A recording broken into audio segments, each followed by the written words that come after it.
Il y a des mécontents. Il y a quelques mécontents, comme toujours. Hein. Bien sûr, bien sûr. Et puis le plus célèbre chevelu de Téléson.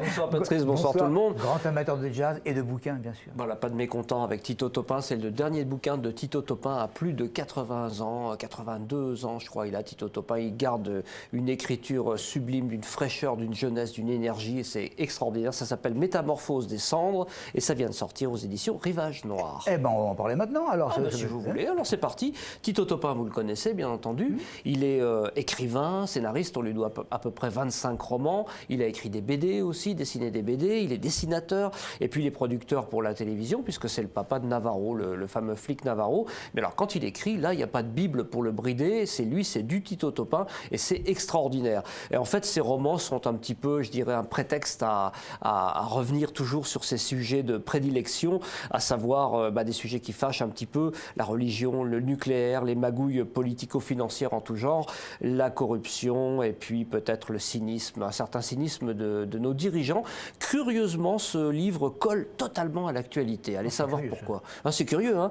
Je vous raconte l'histoire en 2 mots quand même. Ça se passe en France et on est dans une espèce de période un peu uchronique et futuriste. C'est un mélange, c'est un lieu et une période qui n'est pas définie. La France est en plein chaos, comme c'est bizarre, et la jeunesse se révolte contre le pouvoir. Alors il y a des barricades, il y a des jeunes qui sont utopistes mais qui se lèvent contre le pouvoir. Et puis il y a une centrale nucléaire qui a pété, je ne sais où. Alors il y a un nuage radioactif qui se répand un petit peu sur la France, mais qui évite quand même certaines zones pour se dégager. On n'est pas en 68 au Japon, là. Pas du tout, non, c'est vraiment, c'est une fiction pure. Hein. Et alors dans ce contexte, le commissaire Sardy, qui est pas une magouille près, faut bien le dire, il a décidé de monter un coup absolument fumeux, et il veut faire chanter la famille d'un ministre qui vient de se faire assassiner en dérobant les cendres du dit ministre qui vient de se faire incinérer. Vous voyez le topo.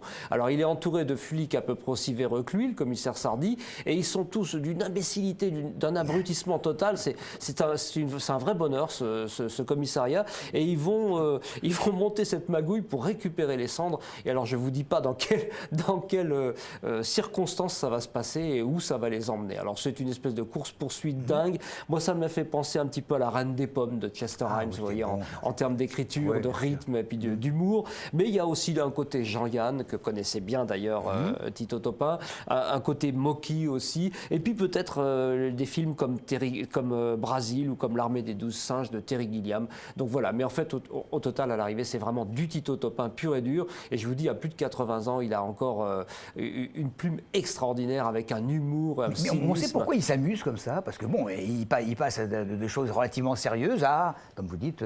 Exactement, c'est du tragicomique, c'est pour ça que je le compare un petit peu à La Reine des Pommes. Il y a des moments où on a envie vraiment de s'esclaffer. Lui, l'abolition de l'esclavage, il ne connaît pas, hein, elle est bonne, non? Bon, enfin bref, l'abolition de l'esclavage, c'est pas pour Tito Topin, il se marre du début à la fin, et il y a des moments où on s'aperçoit qu'en fait c'est vraiment tragique, parce qu'il nous montre les personnages, il y a une galerie de personnages qui sont en fait des gros losers, des gens qui sont vraiment à la dérive. Alors ils nous font rire par leur travers, et puis il y a des moments où ils provoquent plutôt la tristesse, on ne sait plus trop si on doit en rire ou en pleurer, mais je vous dis, ça se lit pas, ça se dévore ces bouquins. Et bon, pour être tout à fait franc, c'est probablement un de mes auteurs préférés, sinon mon auteur préféré. Donc voilà pourquoi j'en parle avec autant d'enthousiasme.